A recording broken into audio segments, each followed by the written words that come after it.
Vivemos em uma era de conselhos rasos, promessas rápidas, curas instantâneas. Mas se temos tanto acesso à informação, por que ainda nos traímos? A verdade é que o ser humano é um campo de batalha. De um lado, os impulsos, o conforto, o desejo, o prazer imediato. Do outro, a razão, os valores, a ideia de quem deveríamos ser. Mentir para si mesmo é se render sem lutar, é fingir que tudo está sob o controle, enquanto por dentro tudo está desmoronando. Mas existe um outro caminho, um momento em que a razão assume o comando. Quando você encara o espelho e diz: a partir de hoje eu não me saboto mais. Mas antes de mudar de vida, você precisa assinar algo. Não comigo, com você mesmo. Mas saiba, esse contrato tem cláusulas que vão destruir tudo que você construiu, se essa construção for uma mentira.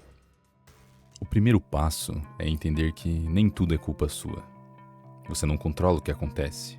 A vida não pede permissão para virar tudo de cabeça para baixo. O único controle que você tem é de como você vai reagir a tudo isso. Aqui, você vai se comprometer a romper com o conforto que te mantém medíocre. E isso vai doer, porque toda reconstrução exige a destruição de algo. Não se constrói uma fortaleza em cima de mentiras. Elas precisam cair primeiro. O contexto errado faz você falhar. O ambiente que te cerca, as pessoas erradas, a rotina que mata quem você é por dentro, tudo isso te mantém anestesiado por uma falsa segurança, por atalhos fáceis, e é isso que te impede de viver a vida que poderia ser sua. Concordar que o contexto é seu inimigo é o começo da liberdade. É aceitar o que Nietzsche chamou de amor fati, amar o destino. Amar cada momento como se fosse escolhido por você mesmo. Não com resignação, mas como a mais radical forma da força. Encarar cada alegria, cada dor, cada tropeço como parte de você. Até as rachaduras contam uma história, e talvez sejam elas que te tornam real.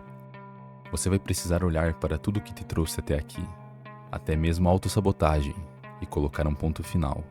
Não para esquecer, mas para transformar em um degrau. Mas mesmo assim, quando você tentar sair, algo vai te puxar de volta. Mas você sabe o que precisa ser feito, e ainda assim você não faz. E esse é o alerta, aquele ponto silencioso que pode destruir a sua vida, corroer relacionamentos, arruinar sua carreira, te transformar numa versão patética de quem você poderia ter sido.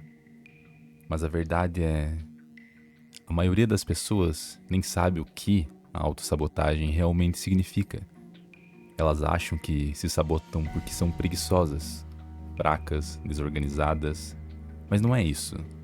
Autossabotagem é só o sintoma, um efeito colateral de algo mais profundo e quase sempre invisível. Para entender a autossabotagem, você precisa entender quem você é. Mas eu não estou falando do advogado de 32 anos, nem do engenheiro que mora em São Paulo. Isso não é sobre o papel que você representa, nem sobre o corpo que você habita. Estou falando do seu self autêntico, o eu nu, despido de máscaras. Porque cada vez que você se trai, procrastina, foge, se cala, não é porque você quer falhar. É porque parte de você sabe que está indo na direção errada. É como se sua alma gritasse que isso não é você. Esse contrato exige que você pare de ignorar esse grito, que escute, antes que a voz se cale de vez. Mas e se essa direção errada não for um simples erro? E se a vida que você construiu for, na verdade, uma encenação? Talvez o que você chama de autossabotagem seja apenas a sua verdade pedindo socorro. Seja honesto. Você sabe mesmo quem você é? E não, eu não estou perguntando sua profissão, idade ou cidade. Eu estou perguntando o que te move. Quais traços te definem? Quando ninguém está olhando, você é impulsivo, raivoso, carinhoso, introspectivo, até mesmo mais egoísta do que gostaria de admitir? Porque se você não sabe quem você é de verdade, como espera agir com coerência?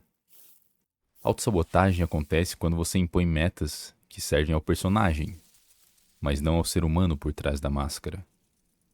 Um cara impulsivo tentando viver como um monge disciplinado, mas que passa o sábado no bar com os amigos. Uma mente sensível tentando sobreviver em um ambiente corporativo brutal. É claro que vai dar errado. Você não se sabota porque quer. Você se sabota porque o seu eu real não aguenta mais interpretar esse papel. Então comece reconhecendo seus traços, até os piores. Talvez você não tenha foco. Talvez seja extremamente emocional. Talvez um pouco impulsivo, autodestrutivo. Mas você ainda não entende. E está tudo bem. O autoconhecimento é o único ponto de partida possível. Tudo o resto é ilusão. Você quer mudar sua dieta, parar de beber, começar a treinar, mas está cercado por pessoas e ambientes que sabem exatamente como te puxar de volta. E o problema não é só o contexto, é a dissonância entre quem você é e o papel que você está tentando manter. Seu eu está tentando evoluir num campo minado de contradições. O primeiro passo é a honestidade brutal, autoanálise, terapia, se puder. Se não puder, escreva, reflita, se encare. O segundo, entenda como seu cérebro sente, como ele pensa, como ele reage.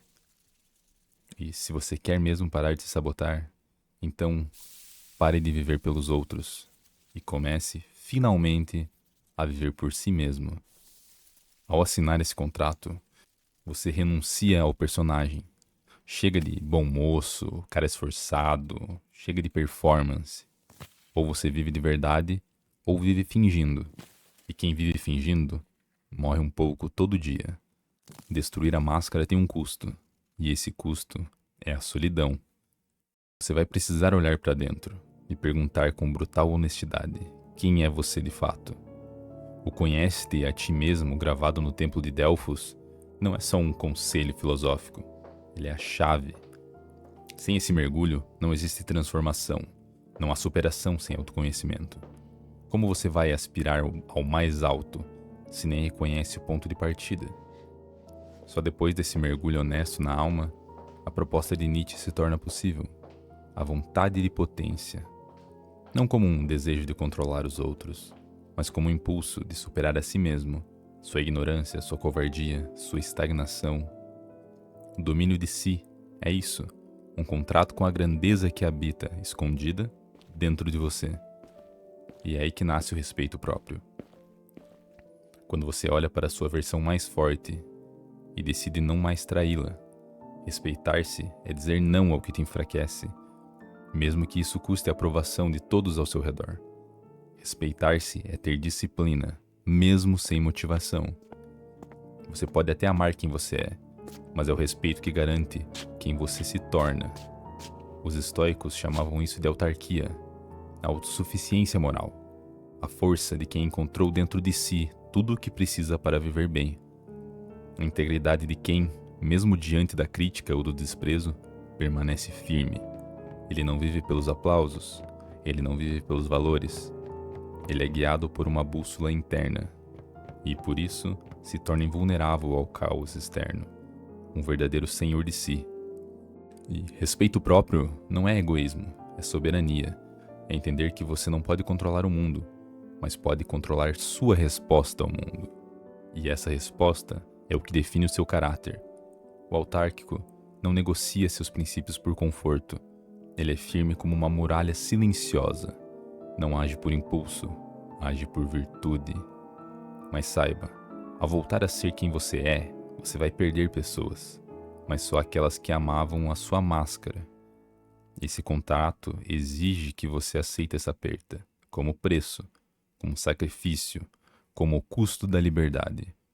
Você perdeu outros, mas talvez já tivesse se perdido há muito tempo.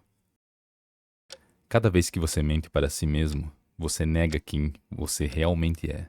Não por maldade, mas por medo. Medo da responsabilidade de existir. Quando você vive uma vida que não condiz com sua essência, com seus valores reais, um conflito começa a crescer.